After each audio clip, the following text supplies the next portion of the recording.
put, the mold in your brain about his worldview when it came to Russia was probably in January when you went up with the intel chiefs to brief him. Will you tell that story? Yeah, we came up January the 6th, a Friday, to brief the president-elect and his incoming team. The day before, we had been in the Oval Office with President Obama and his senior team. It was our returning on an assignment he gave us right after the election, which is put together everything we know, the United States intelligence community, about what the Russians did, what their goals were, what their tools were, everything we know, so that I, the President of the United States, can figure out what to do, and so I can equip the next president to protect the country. And so that work was done really almost all in December, finished the first week of January, and we went to brief him. And General Clapper, the Director of National Intelligence, briefed President Obama and Vice President Biden and laid it all out. They had 3 goals. Their goals were overarching goal was to damage the American democracy, dirty up the shining city on the hill. Second, hurt Hillary Clinton, who Putin hated. And third, help Donald Trump. Mission accomplished. I'd say their efforts succeeded beyond their wildest imagination. Maybe too well, honestly, but we'll see. And so we laid all that out for the president, and then General Clapper said, there's some additional material that is of a difficult nature, and we've decided that we have to brief the incoming president about it. It involves sexual allegations, an allegation that he was involved with prostitutes in Moscow, that images of that were captured by the Russians, so they'd be in a position to coerce the new president. And we think that we have to tell the incoming president. And President Obama looked at General Clapper straight ahead and said to him, what's the plan for that briefing? And Clapper looks at me and goes, well, Jim is going to do it. So Clapper didn't like you. Well, and Clapper explained the logic of it. Clapper said, look, FBI owns counterintelligence. Jim is staying, or so we thought. Jim is staying, and Jim's an effective communicator, and this is going to be a very difficult communication. Yeah. And just tell you an aside, I've been struck by how the 2 presidents before President Trump that I worked closely with both had an ability to use humor in a really effective way, and the current one does not. President Obama turned slightly without changing his facial expression to me and raised and lowered both eyebrows like a Groucho Marx thing. And in that moment, I heard in my head, you poor bastard.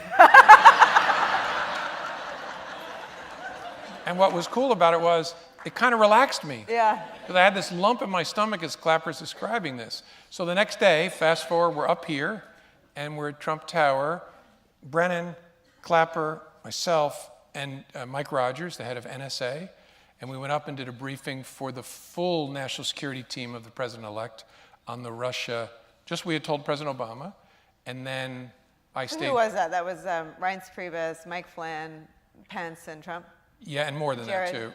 No, Jared Kushner wasn't there, but Mike Pompeo was there, Sean Spicer was there, Tom Bossert was there. These were their incoming. So Homeland Security Advisor, the press secretary, and. Yep, and Pompeo, was, CIA. CIA designee, and so we briefed. Clapper did most of it, briefed it to them, and they had almost no questions, like the questions that President Obama had, which is, how do I protect the country from this threat going forward? The questions were all backward-looking. You can confirm, though, that it had no impact on the vote. And Clapper said, at least twice, no, we don't do that kind of work.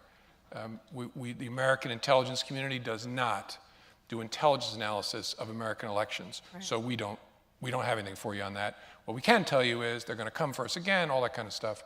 And then they began at the table wordsmithing what they would say to the media to downplay this, which had never happened to me before with either President Bush or President Obama, that they had a press strategy session with the chiefs of the American intelligence agencies. And then the meeting came to an end, and Clapper said, there's some additional material that Jim needs to brief you about. How'd that go? That was a difficult experience. I was nervous on a lot of levels, but mostly because this is just a natural human thing. We all have a tendency to project onto others the way we see the world. Right. And so I said, Donald Trump is going to think I'm pulling a J. Edgar Hoover on him. Yeah. He's going to think I'm telling him this in order to jam him, so he knows that I know about this thing in Moscow, which was not the purpose at all.